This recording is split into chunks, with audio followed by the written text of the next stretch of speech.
Let's talk about it. Let's go deep. We all have something to share. KnolShare with Dr. Dave.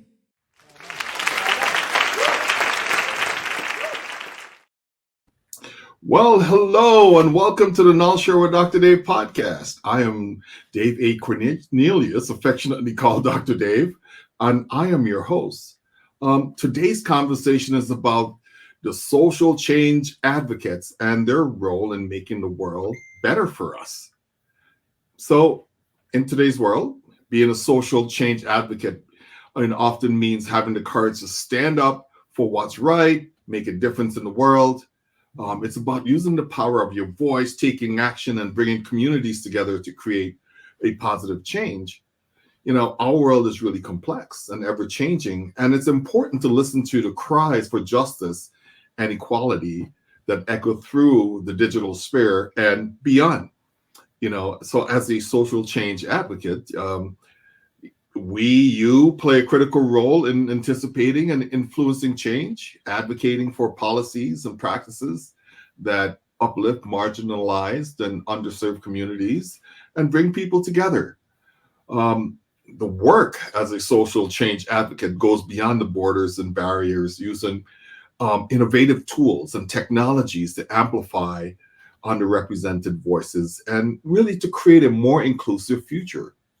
With empathy, determination, and a commitment to education and dialogue, we can help shape a better world where everyone can dream big and actively participate in creating a change they want to see.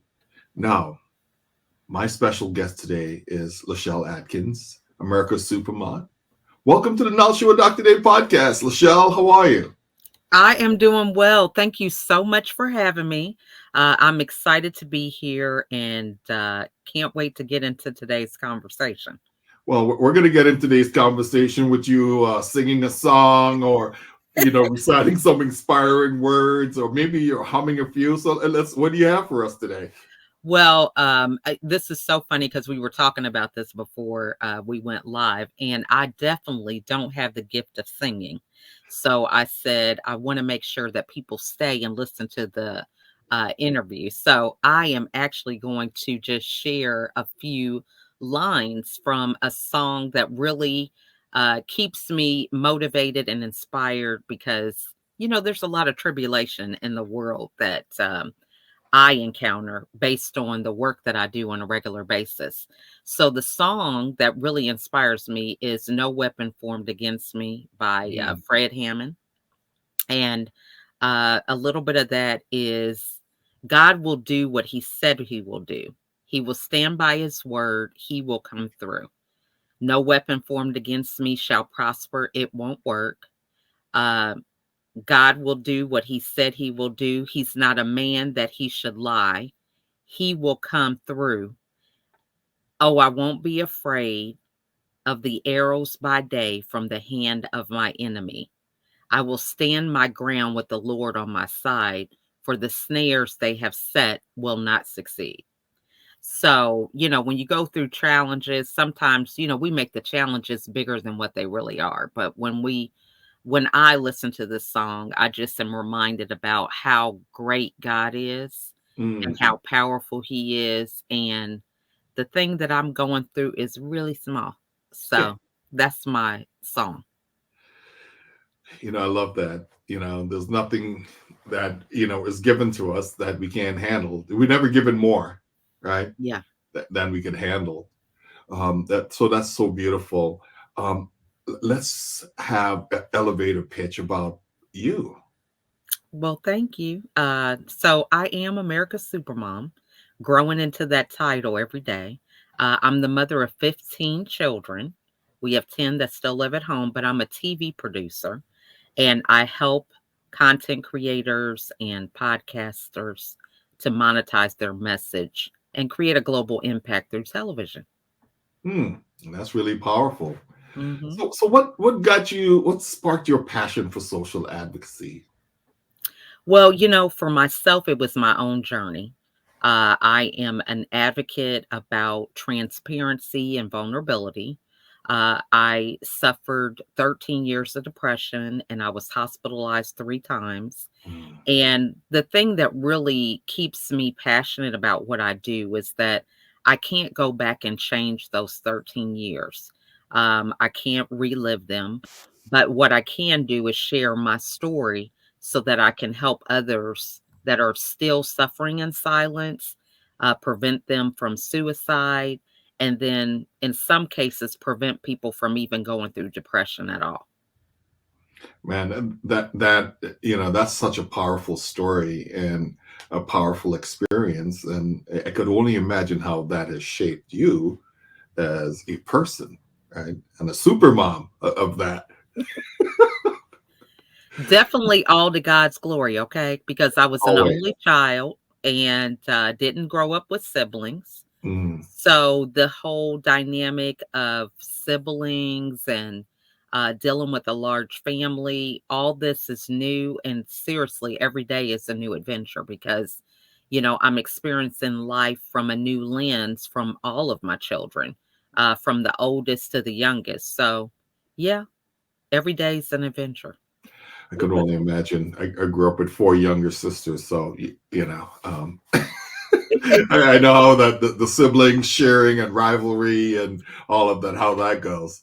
It's crazy. I used to really cry about it a lot because I would tell my husband, "They don't love each other. They're so mean and cruel." And I mean, it was just a mess for me. But he's like, "That's what siblings do." So over time, I got thicker skin about it. Yeah, and you better not cross those siblings, right? You go Right. against those siblings, you're in trouble, right? Exactly. Exactly. So let's share a campaign or movement you've been involved with that is really impactful to your community. Well, one of the things that I am passionate about is having hard conversations. Mm. I am a co-founder of a club on Clubhouse. It's a social media app.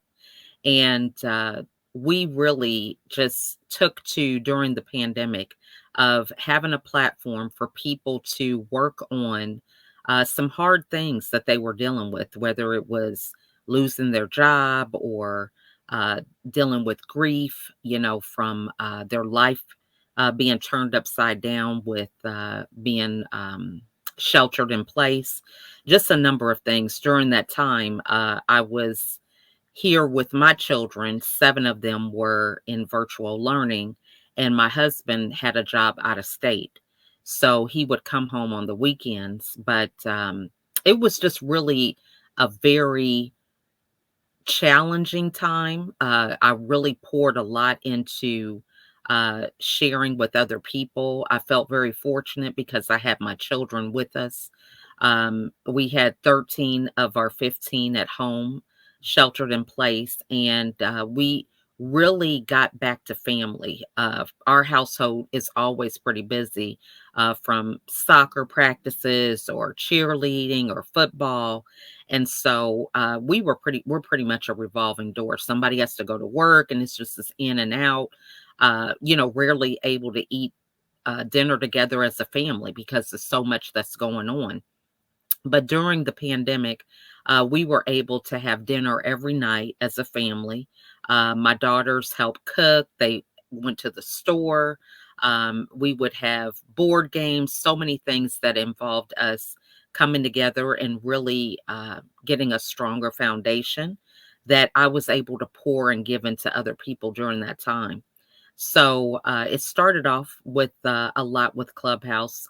From there, during that time, I was also creating my own video series. Mm. I was doing video interviews on Facebook, and from there, it went to having my own podcast. But one thing that I was mindful of being very proactive during that time was simply an acronym for the word smile. Mm. During that time, I said it was Smile for Wellness. But Smile was about the 5 pillars that I felt were very important for people to be mindful of during this hard time for their mental health. Now, I'm not a doctor or anything, but this was just based off of my own experience. these pillars suffered for me when I was going through depression. And so the acronym is for sleep, mood, inner voice, laughter, and energy. All of those things suffered uh, repeatedly during my 13-year span with depression. And that was something that after I was out of that experience, I was able to really reflect and realize that, they were all out of alignment. So I felt that there was a lot of talk about these kids, these adults are all going to struggle because they've been sheltered in place, socialization issues, all these things that they were talking about the problems, but they weren't talking about how we could be proactive with some solutions and things that we could be mindful of doing in order to circumvent some of those problems. So that was for me just a simple thing that we could remember is just a smile. And so that was my movement that started during the pandemic. No, that's powerful, and especially rest, sleep. Yeah. Yeah, I mean, all of the others are really important, but that is so foundational in allowing you to be able to function daily, to have the right mood, the right energy. So that's the one word that I latched on to immediately. Oh, Hmm. rest, sleep. Yeah, I need to get more of that. Absolutely. I can Okay. only imagine you with 10 of them, 10 kids at It was home. crazy. Yeah, Yeah. I can But imagine. I, Yeah, I have learned the hard way. Okay. yeah, Got lots of gray hair and, craziness to show on my journey. But, I was really accustomed to not getting a lot of sleep. So it's kind of like, oh, this is just what happens. You have a lot of kids, you just don't get sleep and just a number of things. But I was definitely mindful that they got their sleep. But I was the one that always suffered.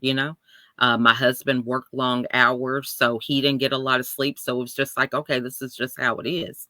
Until, my own experience that I've learned that, it is a non negotiable. So many things suffer from sleep deprivation. yes, yes. Like I said, it's foundational. But Hmm. let's talk about how do you approach building coalition and partnerships in your work? I think the main thing is having a heart to know that you don't have to do it all, Yeah, right? You don't have to get all the credit. You can be behind the scenes. I was raised with a very uh, academically driven parents.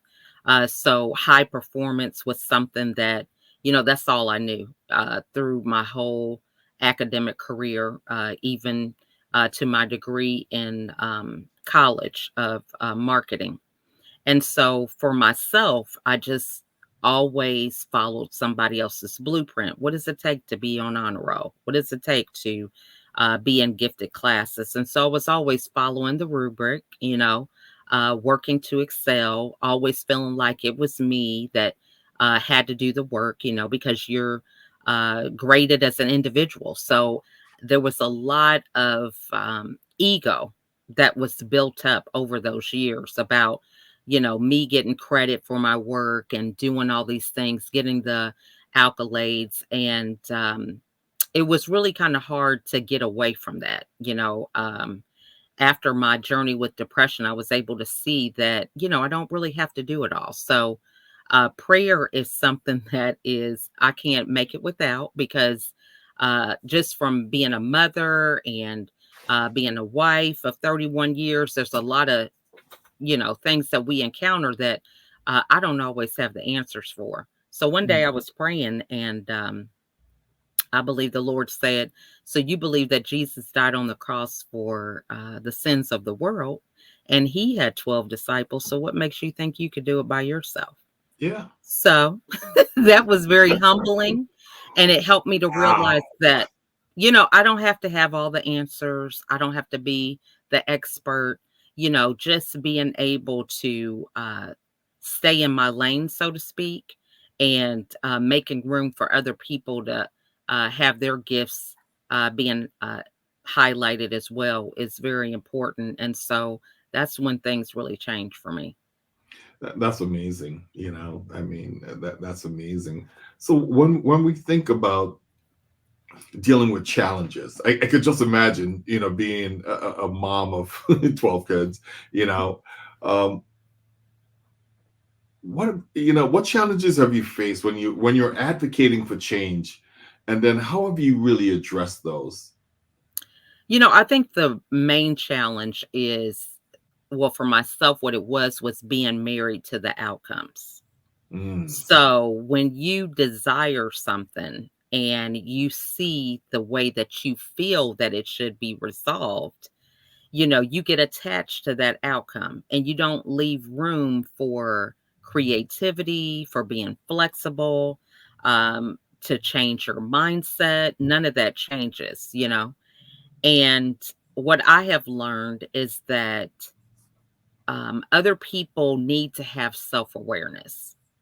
And so, even though I may be aware of something, I can't make somebody else be aware. And so, when you're able to hold your position and listen to other people and not feel that you have to, I don't know, persuade them to believe something, you begin to listen more actively and you can really hear what they're saying. I'm a coach right now. And so one of the things that I have found is that everybody has their own inner voice. I had lost mine. Yeah, okay. I didn't know who I was during this depression time. And I didn't even, I was afraid to listen to my own voice because I was so busy following other people's voices. And I believe if we give space for people to hear their own voice, that if it's meant to be for the situation to be resolved in whatever manner, it will happen naturally. It's not something that we have to try to control. So I think when you're able to let go of your ego and let people be who they are, that's when things change. yeah. So what does your inner voice sound like? I think it's just a quiet confidence, Mm, right? Being willing to keep moving, even though you don't know the outcome, because, it's different. Confidence comes from doing things with courage. And courage is simply doing things afraid, right? And then when you get it done, then it's like, hey, I was courageous, yeah. right? So you have to take that journey to courage. And when you do that, um, your voice gets stronger and stronger, right? You believe to have confidence in yourself. I think, on my journey with depression, the biggest thing standing in my way was me forgiving myself. I would blame my kids and husband and circumstances about my situation. But when I had the ability to forgive myself and look at myself in the mirror, that's when things change. And so I had to learn to get a better relationship with myself. I had to learn how to trust myself, have confidence in what I was thinking and feeling, and just take those baby steps to build that confidence and the trust in my own voice. Yeah, and no, thanks for sharing that. It's funny.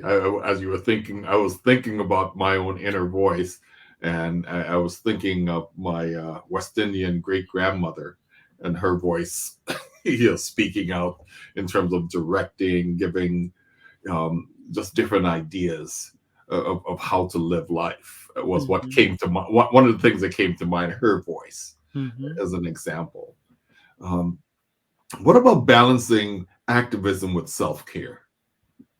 It's a non-negotiable. And Yeah, I would say self-love, right? yeah, Because we talk about self-care a lot, and it's the things that we do, whether it's getting a massage or, taking a date with yourself, right? yeah, Where you're just going for a walk with no phone and all this. But I think it's so important to have self love, and that is really having time to sit with yourself and journal. I think journaling is very important because I think when you do that, you become an observer, and you're not so attached to personally, what's the word I want to say? Having negative self talk, right? Because when you are able to get things on paper, you can observe, and some of the things that are going on in your head, when you put them on paper, you're like, that's crazy. That doesn't even make sense. And so you don't really have to keep on with that belief, right? So I think it's important that we do have those moments, where we get stuff out of our head and we realize, okay, do I really want to keep this, or do I want to let this go? Um, I think that's important because, when you're in the line of work where you're an advocate for things that are challenging in the world, in your community, in your neighborhood, you can really be emotionally attached to people and situations, and just giving yourself that space to kind of walk away and see things from a different vantage point, I think is so important. It helps you to reconnect not only with yourself, but with other people. And I think the biggest thing is removing judgment. Mhm. When I was really in my ego about things, it was hard for me to have empathy and compassion for other people. But when you're taking that time to recognize, I'm just like this next person. They may be upset about something, but they have a family just like I do. And as you begin to reflect on that, you find things that you have in common more so than things that make you different. You said something that was very important, and it's love God, love self, love others, right? I Hmm. mean, when you said, and so that really just like, oh yeah, you got to remember to love me, so I could love Hmm. others and also love God. That's really important stuff. So Hmm. thanks for sharing that. But when we think about giving advice to others, who want to make a difference in their communities, what are some of the stories that you share or some of the advice that you provide for guidance? I think the best thing to say to someone is, you need to be that example, Mm, right? When we tell our kids certain things, it doesn't matter what we say, they are more in tune to what we do. So the best advice you could give someone is live the life that you're trying to uh, share with them about, because we are visual learners. If I say, okay, lemon, you're not going to think LEMON. You're not even thinking about the letters. You're thinking about, oh, I see a yellow fruit, it can fit in the mhm, palm of my hand.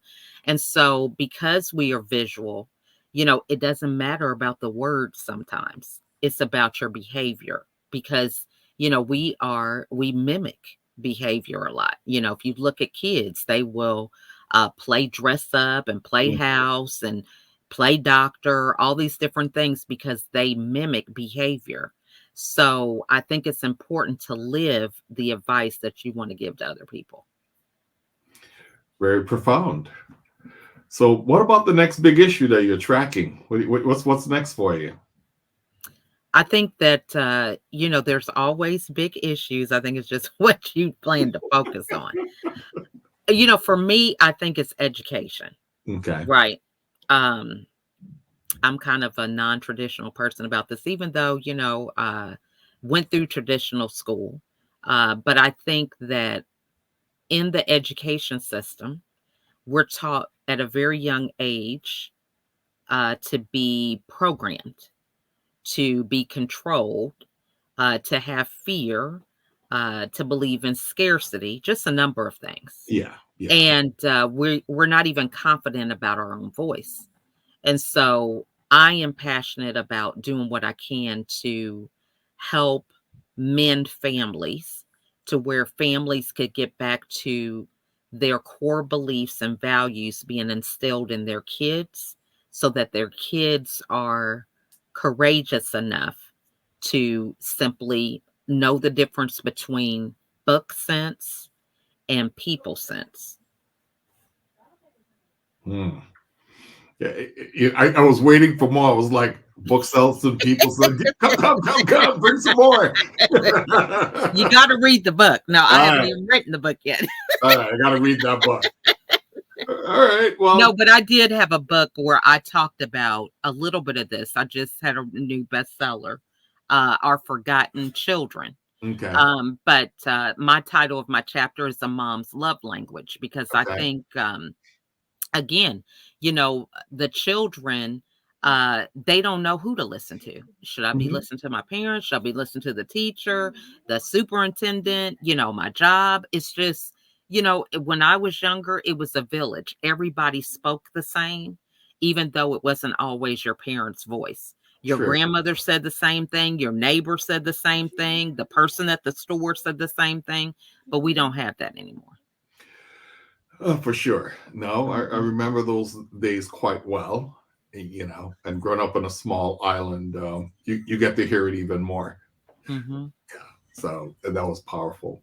But, LaChelle, just thank you for sharing generously today.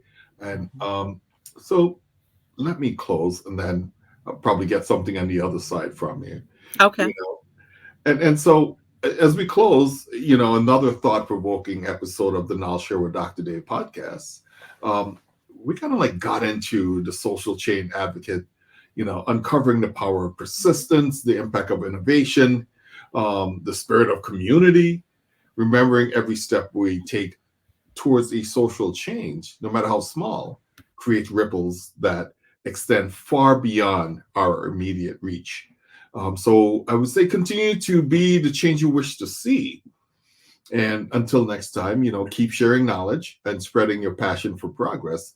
And then join us again, as we explore the journeys of those who dare to make a difference. So this is Dr. Dave, and we're going to be signing off. I say stay curious, stay inspired, and above all, keep advocating for the world you believe in. Um, Anything else that you want to just leave our clients with? You had me mesmerized there for a while. I'm like, I love it. I would say that it's important to know the company that you're with. As we were talking before, life always can throw us curveballs. We can mm, always have a challenge. But the key is to keep getting back up. yeah, And that makes a difference when you're in the right environment. You're able to keep going and keep getting back up. But if you're in the wrong environment, you could stay down just as well as you could get back up. So I think it's important to be mindful of the company, of the energy that's around you. I think we don't talk about that enough, because, everybody's going to have bad days. yes, I found out after my last hospitalization that even though I felt that I was a changed person, everything around me didn't necessarily change. I lived in the same house, I drove the same car, had the same family, but it was up to me to understand that I had to be the change that I wanted to see in others. And so part of that strength to be able to keep on having that mindset was the people that I was around. I created a support group to continue to help encourage me to keep moving forward until things may be modified or changed in my own environment. So I think that's important to understand that nobody can go to the gym for me. So if I want to lose weight, I just can't delegate that. yeah, And so it's the same thing with our mental health. It's the same thing with our attitude. We have to be the ones to do that. So really being mindful of your environment and your intentionality in order to achieve that is important, because it just doesn't happen because it's a good idea. It takes action and being proactive about doing that. So that will be my final thought. thank you. And I just want to remind everyone that the KnolShare with Dr. Dave podcast is available on Spotify, Audible, Apple, Google, and many other streaming platforms. And with that, thank you again, LaChelle, America's Supermom.